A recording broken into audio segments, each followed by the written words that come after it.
This is Daily Reflections on Divine Mercy from My Catholic Life. Today's reflection is entitled Indifference and Forgetfulness.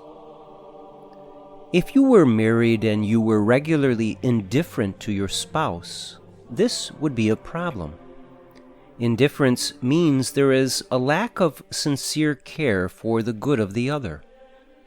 Forgetfulness is a symptom of indifference, in that when one cares little, it's easy to forget. For example, if you forget an important anniversary in your marriage, this could be a sign of either a very poor memory or an uncaring and indifferent heart. If it is the latter, this brings much hurt to that relationship.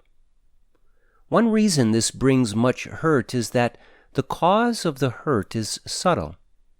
If one were to actively do something hurtful, it's easier to point it out.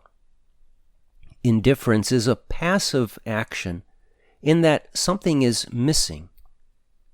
But this passive action can be just as hurtful, if not more hurtful, than a more obvious action. So it is with God. When we are passively indifferent to Him and His mercy, and when we forget to turn to Him day and night, we are bringing much pain to His Sacred Heart.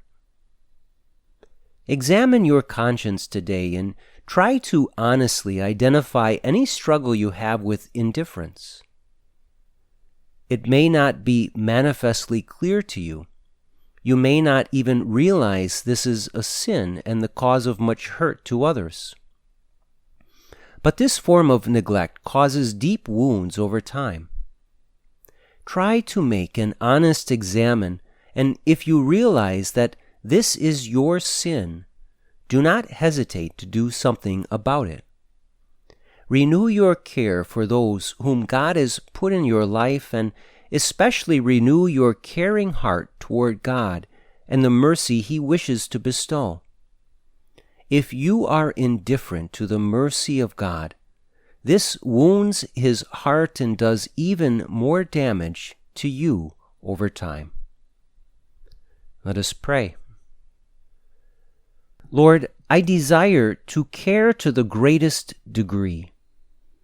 Help me to be continually aware of others in my life and to anticipate their needs, lavishing love upon them. Help me to also be continually aware of your mercy and to never be indifferent to this most sacred gift. Jesus, I trust in you.